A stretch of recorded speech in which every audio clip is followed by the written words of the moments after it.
Good evening and welcome to A Veteran Story. And I am so pleased this evening to have two veterans, the greatest generation, World War II, and I am honored to have George and Dick Dilibarian. Now, the reason I am just so thrilled to have these two gentlemen is that they are not only members of the greatest generation in World War II U.S. Army veterans, but they are also my cousins. Our mothers were sisters, their mother Mary and my mother Olga. So we're going to go back in time here and talk about from the beginning where your mother and your dad immigrated to the United States. Now, your dad, Dick, he lived in Van, which is part of the ancient Armenia, but incorporated into Turkey now. Right. You told George, you talked about how a older gentleman knew that there was trouble coming. It was a time of turmoil in Turkey. He advised your dad to leave the country. And did he give him his identification? What was? He gave him his passport. He came here, otherwise he couldn't come to the country. My father did not have a passport. So he said, you take my passport and go to America, otherwise you'll be in the Turkish army. Yeah. Well, it was a time of turmoil, and so your dad took this sage advice and he immigrated to the United States. Okay. And what's interesting is that here he landed in the United States without benefit of real education. He must have had a language barrier. I mean, I'm not sure. I mean, how much English could he learn in there? So here he established a business. Now you think about that. Coming here without any resources and starting a business. What kind of business did he go into? Grocery. Well, he started with a restaurant, I believe, with 3 or 4 partners. They all came also to get away from Armenia, and then they eventually didn't like it and went into the grocery business. And that's where he stayed, the grocery business. And the very famous name was in Brookline, the name of the grocery store? Eagle Meat Market. Eagle Meat Market, where both of you guys spent some time working. Yeah. Well, I mean, again, I'm going to go back to that because it astounds me that here a person coming from across with just little resources, language barriers, and have the ability to establish a business, a thriving business. It is remarkable. It is an immigration story, and so many us first generation have profited from it, and just been to me those stories I hold in awe. Your mother Mary, she was immigrated in what was the year that our parents came to? 1912, I believe. 1912. 1912, and about that area, Yeah. just before the outbreak of World War I. Right. Well, she came with her mother, our grandmother, our Uncle Leo, and Aunt Vicky. So they land in Ellis Island. Our grandmother with 4 children. 4 children. What happens then is your mother Mary tries to leave Ellis Island with all her siblings and Yeah, there mother. was 4 children. There was Zari's father. Yeah, Dickman. Sorry, David. Okay. Yeah. So what happened is your mother gets quarantined, which was probably, today would be, 4 drops, 5 drops, and 7 days, and the problem's gone. Yeah. And it was so sad because now they quarantined her, a grandmother with these children in tow have to leave. They have to leave. And can you imagine the trauma of sending your daughter back to Syria, Syria. and not knowing what's going to happen, and she's without resources. She has language, and she's trying to 12 years old. Yeah. So your mother, at 12 years old, you get sent back. They gave her a doll and sent her back. A doll, and sent her back to. Yeah. And when she got back to Syria, somebody took her in, a family. I mean, even when she got back, a 12-year-old child landing in a country, what does she do? Who does she talk to? Yeah. There's no communications. Well, they had a family, I knew about it. Yeah, and, a Syrian family who took her Right. in. and they never send her to school, and she was the babysitter. They used her as a babysitter. Well, during this time, World War I breaks out, and everything stops. 1914, yeah. World War I breaks out, and communication stops. The family doesn't know what happened to your mother. They know she's in Syria somewhere, and they're trying to survive here in the United States. They start life in Chelsea, where our grandmother worked in a factory. I know my mother Olga, she kept house. The brother Leo, he went to work young, and Vicky was too small to work. So it was a small family trying to just survive. Then your mother, the World War I ends, and she now immigrates to the United States and rejoins her family in Chelsea. Right.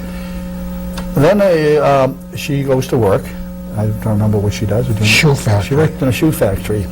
And there was somebody who knew your father.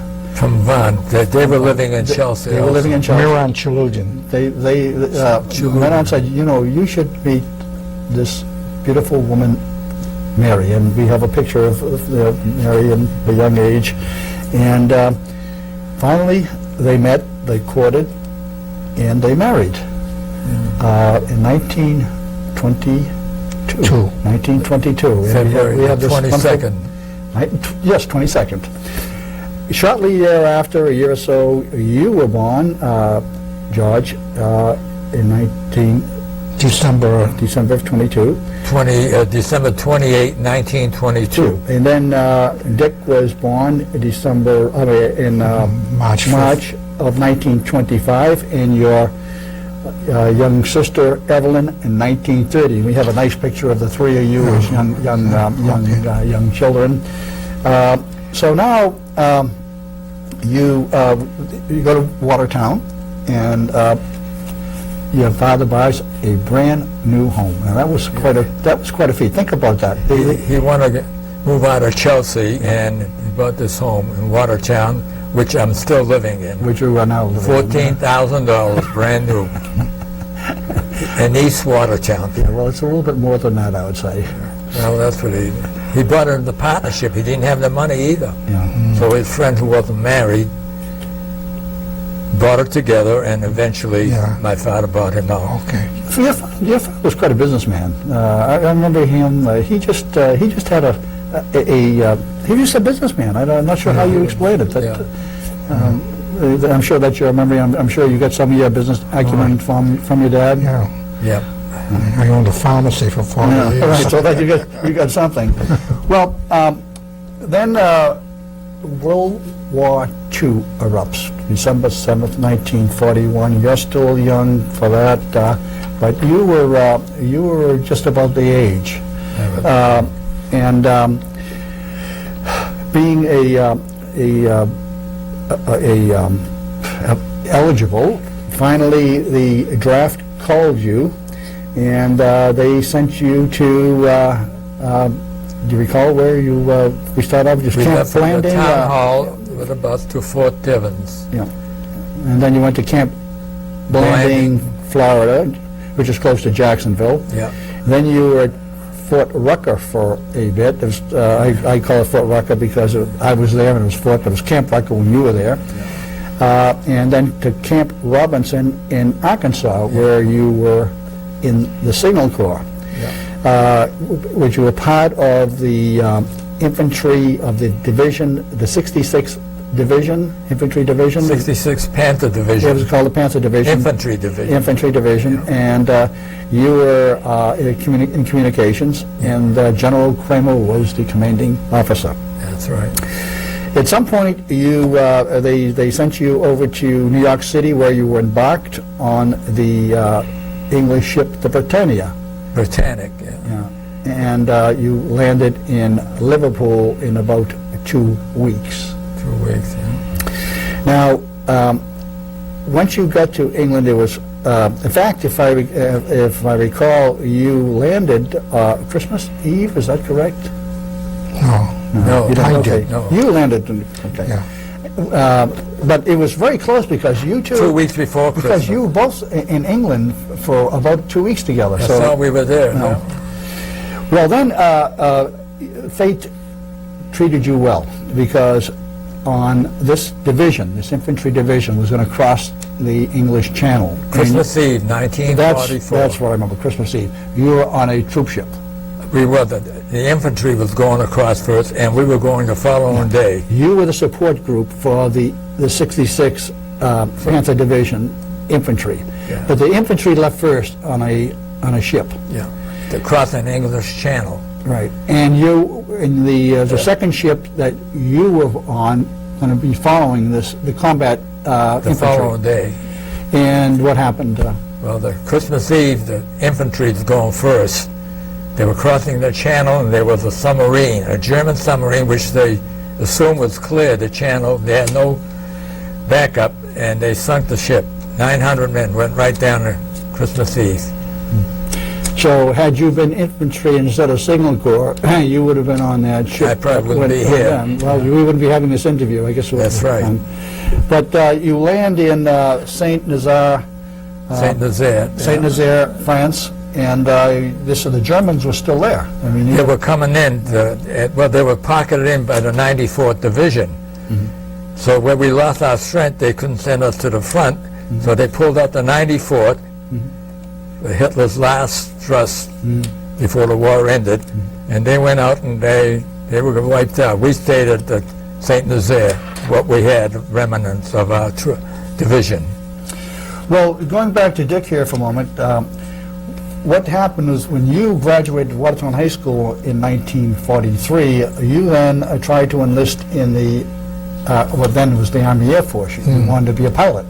But fate didn't take you that way. They decided that you were going to be an infantry guy, and they sent you to Camp Croft in South Carolina, where you remember the, do you remember the basic training there? Yeah, infantry, 3 months of infantry. I remember you saying that you had they sent you out in 25-mile forced hikes. Oh, yes. Terrible. But you came out, you were a soldier after that. Well then, because you were a good student, you had good grades, they sent you to a program that they had at Yale. There's an IQ you had to have to get into the Army. They picked me out because my IQ was high enough. They sent me to Yale. And so you were there for 3 months, and then off you go to, of all places, Princeton. Yeah. So you were going through the Ivy League. So you were there for a while, training or learning whatever. Army Specialized Training Program. Okay. So, but then, and then one day that's when the bulge broke out, and things changed. So they sent you, one day they called you in and said, hey, you're going to Camp Carson, Colorado, to join the 104th Infantry Division, the Timberwolf Division. Right. Once you get there, you train and with this Timberwolf Division, and then you get another call to report to headquarters, and they said you're leaving now to Camp Shelby, Mississippi.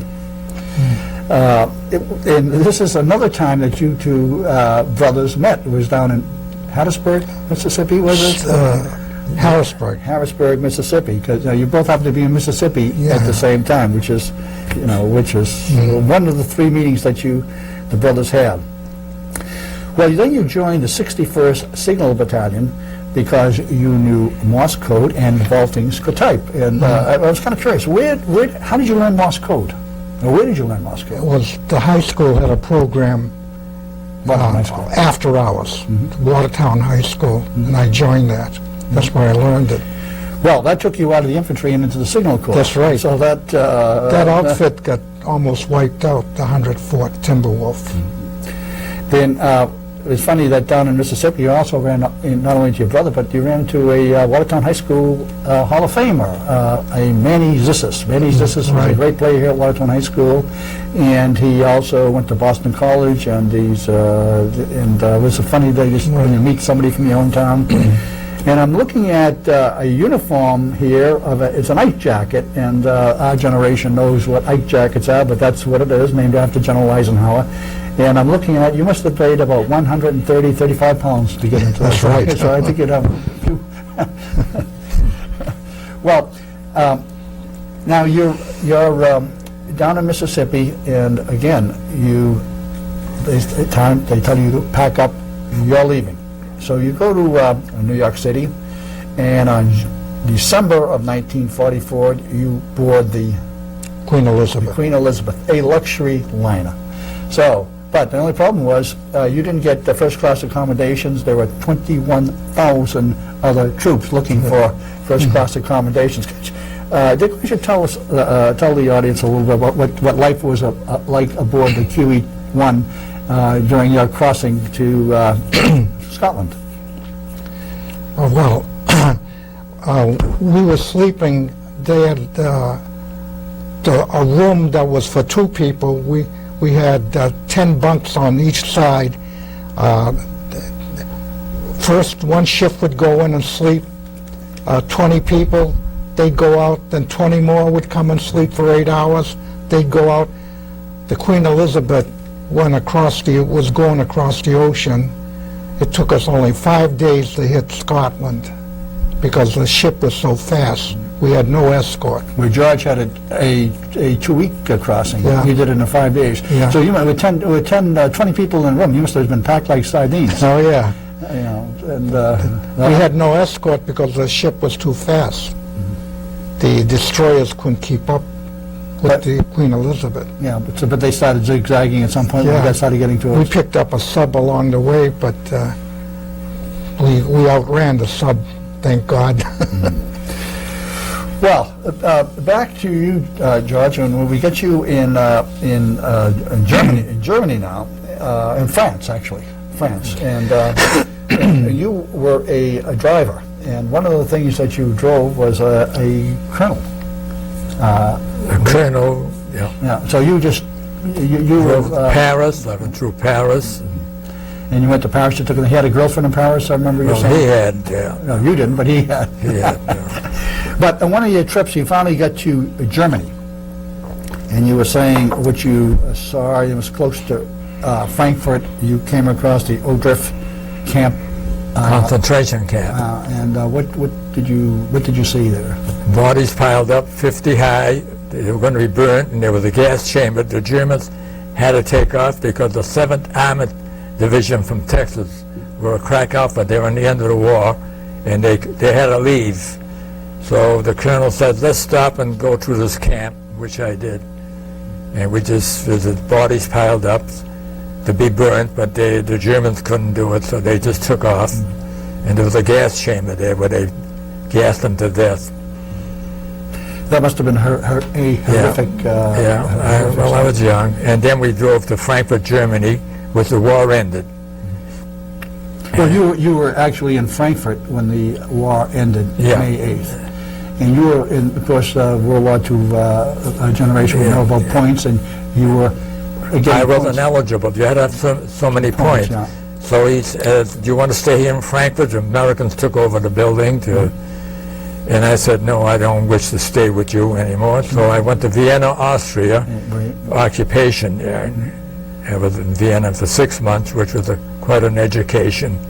And then I returned to America.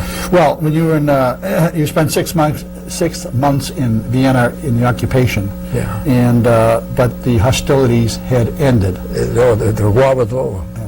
the hostilities had ended. Yeah. Yeah, but you were just getting to England, and you're on arrival when you landed in Scotland, and they trained you down to England, Yes. just outside of Manchester. Do you remember the name of the town that you were at? Stockport. Stockport. And do I remember that you? I'm trying to get this Christmas Eve. Christmas Eve. Okay, and you were greeted by the German V2, V1 rocket. Right. Yeah. Landed Yeah. within the eighth of a mile of where we were, factory building. Yeah, can you imagine? I just can't imagine all of a sudden, this explosion, and exactly, the whistling noise, and the all of a sudden. But you did stay there for a bit until you. Well, there was an interesting story how you talked about you were in England and you were on guard duty one evening. Yeah. And what were the circumstances? We were guarding all our equipment in a dump, and they came. It was pouring rain, and the officer in charge came by the Jeep to check up on us, and we were in such a bad mood. I made him get out of the Jeep, stand under the rain, give me the password, and took about 10-15 minutes, and I said, okay, you can go now. The next morning I got called to headquarters.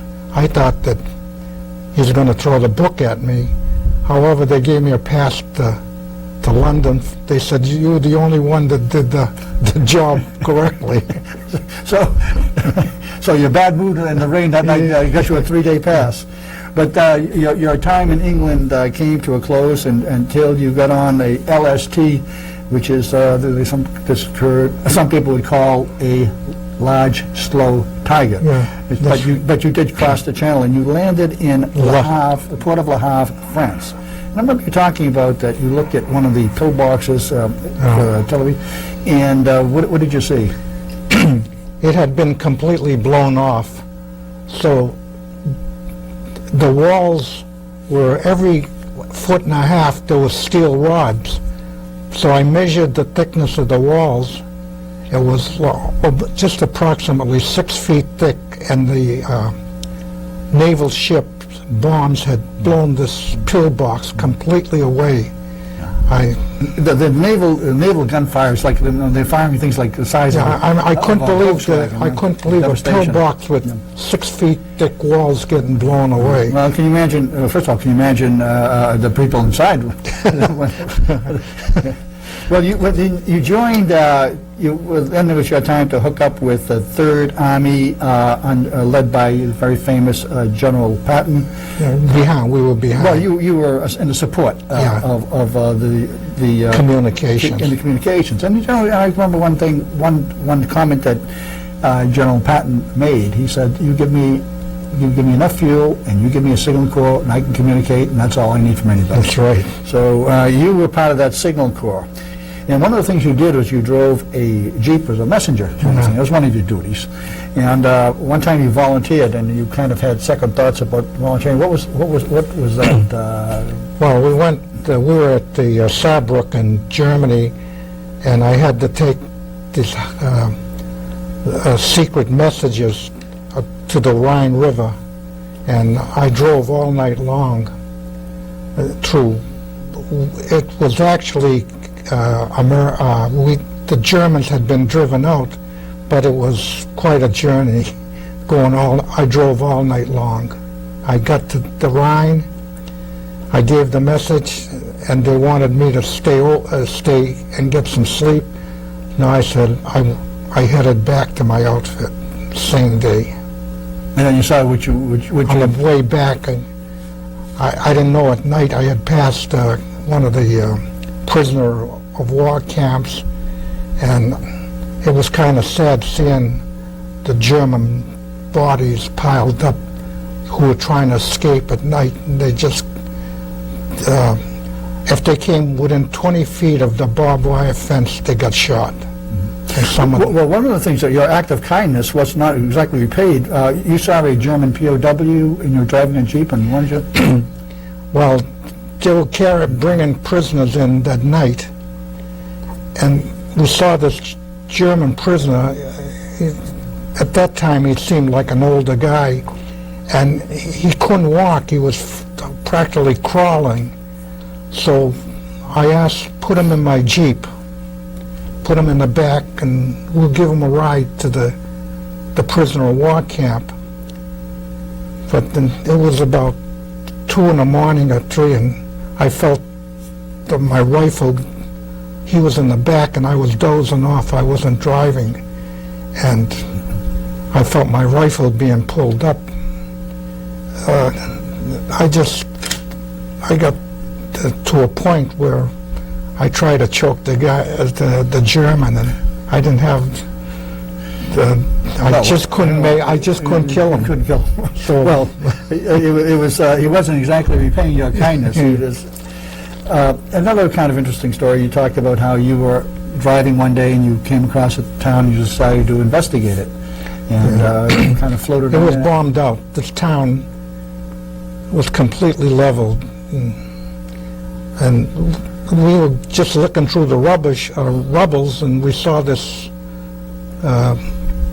It must have been a liquor store or whatever, or a barroom, and there was a stairway going down. So I went down. I saw all these barrels of wine.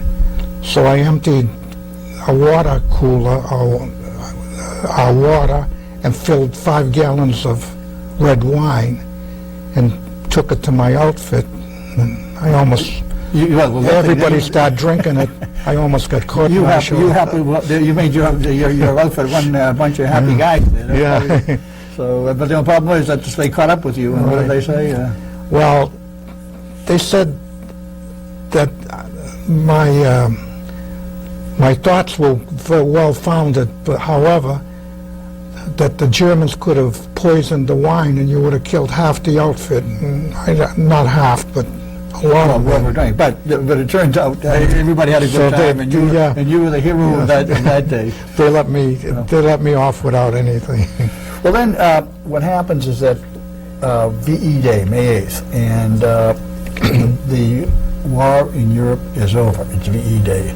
So you go back to Marseille, right, where you run into Brother George in Marseille. We have a picture of the two of you and when you hooked up there. That must have been, how did you happen to even come across each other? I can't recall it. Well, I knew his outfit was in the area. He saw our Jeeps had these signal on, our outfit number, and he looked it up. And we were in a tent. We were in a tent city, and he was processing troops for us to be going for the assault of Japan. We were supposed to, get on. Well, the thing was that you met each other, and you met each other in Mississippi, and you met each other in Germany, and you met each other in Marseille. I mean, different units. This is not a tourist thing, so it's just a chance meeting. It's remarkable. I knew the area, his outfit's area was in there. But you're now processing out. You get enough points you're processing troops who are going to embark on these ships to go to the Far East. Is that correct? Do I have that right? Not me. No. Right. But when you were in Marseille, what were you doing there? What were you doing in We Marseille? were on the way to Germany. The war was ending. Yeah. Well, you were in Germany. I went there. Okay. Yeah, but when you were in Marseille, I was in Marseille. what were you doing there? We had to stop over there. We had troops there, so we had to get ready, and the war was coming to an end. Well, the war had ended. It ended there, and we didn't know where we were going. Okay, but you were piling up enough points so you got close to being... But you had so many points, though. And he was going to Japan, though. So you were embarking on your ship to Japan. We were going to be on the assault of Japan. That was okay. Now, you actually embarked. You were on a ship. It was just another large troop carrier with another miserable, so to speak, troop carrier. Right. And now you're out at sea. No, well, I was going up the gangplank, and on the ground was a Stars and Stripes, and the headlines read, "U.S. drops a bomb," So I said to my buddy, I said, what's an A-bomb? He said, I don't know. So we got on the ship, and you could tell the 5 days, no, it wasn't 5 days. Well, you were out at sea at some point. Yeah, we went to, the ship left, and you can, Well, do you remember hearing over the loudspeaker, what did you hear? well, I think we were out at sea for 14 days, and then the captain of the ship came out and said, now hear this, the United States has dropped the second A-bomb, and Japan has surrendered. We're headed for the United States. Well, didn't you have a suspicion, because we saw that the ship seemed to be going the wrong way? Well, all of a sudden, we saw the mask of the sun, and everything changed. You know, the ship took a turn to the right. So what's going on? We didn't know. And then the captain of the ship told us, and you can imagine how we felt. Yeah, that must have been. So you now know you're going home. Yeah. But when World War II ended, where were you? I was in Frankfurt, Germany. I drove from Paris, To Frankfurt. Okay. and said we got to go to Frankfurt, Germany. That's where the headquarters is. And when I drove to World War One area, all the way to Frankfurt, Germany, and we're going to stay there. And It's probably occupation. I had the option of staying there or going to occupation in Vienna, and I said I'll go to Vienna, Austria. So I left. Well, World War II is now over, and you are Right. you are separating service. At least you get on a ship and you return. I went by train, I think, train. from Germany to Vienna. Okay, but how did you get from back to the United States? We come back by the ship, Yeah, but where would you leave out of? You recall? From Austria. I can't recall exactly. Okay, so but you're on a ship, and you remember coming through the crossing back home, and you recall going by. Landed in New York. You recall going by the Statue of Liberty and seeing that. Landed in New York, and from there they put us on a train to Camp Devens, Fort Devens, and from there we were discharged. So you were discharged from Fort Devens. Fort Devens, yeah. I was inducted there, and I was discharged from there. And Dick, you after the ship turned around, but you landed in Newport News, Virginia. Right. But unfortunately, when you landed, you were broke. Yeah. How'd you lose all your money? I lost everything. We thought that we had survived one war. We figured we're not going to make it the second time. So we were gambling. I gambled every dime I had. So when I was going to make a telephone call, I didn't have any money. And I got the bright idea. My father had the Eagle Meat Market grocery store in Brookline. So I said, Jesus, I'll call him Collect. So I called him Collect and told him I was home. So he was jubilant. He was very happy. So then you eventually you had to go back to you went down to Camp Chaffee, was it? I'm trying to remember where you went from. Camp Chaffee. Chaffee in Arkansas. You spent some more time, and then you finally get discharged, and you come back to Watertown, Templeton Parkway. Well, now when you come back, George, you had met Alice Latifian in 1941, before the war. So now you come back and you go to work in the store, the Eagle. My father's store. And in October of 1946, you marry. And then you went to work for the MTA. Well, I worked for my father. For a period of time. Then you worked for the MTA, and you retired in 1981. And during this time, you managed to have two sons, Ronnie and Richard. You have 4 grandchildren and 1 great-grandson. Correct. So that's quite a story. Well, when you come back to Watertown, Dick, you didn't exactly know what to do with yourself. But you did have one thing that was interesting. Here at Watertown High School, where we're sitting, you had a chemistry teacher named Helen Thayer. I looked it up. And you had an ability or an interest in chemistry and the sciences. So with the GI Bill, you decided that you were going to go to the pharmacy school, where you went to the New England School of Pharmacy. New England College of Pharmacy. New England College of Pharmacy, where you graduated in 1951. You were in the top 30 class, and an interesting thing, you played baseball for the College of Pharmacy, and an event that I'm sure that you still remember is hitting a home run as a first baseman. So not everybody can claim hitting a home run. Well, then you meet Lydia Chinigian. Chigian at a dance at Camp Hyattsville. Yeah, and you caught Lydia. And interesting enough, when you first meet, that she finds out that you're a pharmacist, and she veered back and she said, "My dad's a pharmacist." So you had a bond.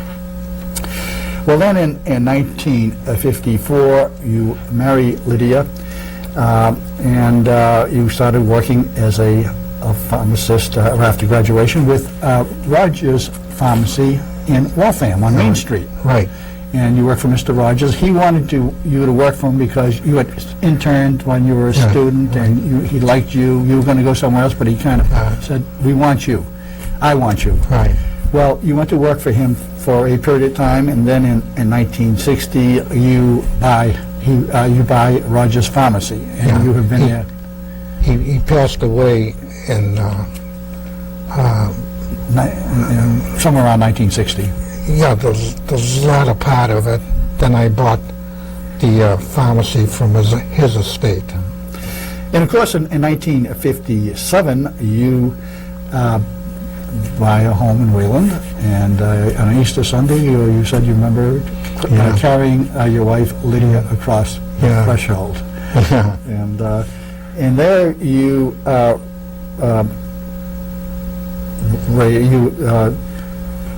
Gloria is born in 1959. Right. Roger is born in 1963, and things were, things were just doing well. We had this tragic loss where Lydia lost her battle with cancer, March 10th of 2001. And I remember her. I mean, this is just a wonderful woman. She dedicated her life as a wife and a mother. Gloria was a special needs student, and she was just, well, I guess the word is dedicated her entire to the making sure that Gloria could be the best that she could be. All right.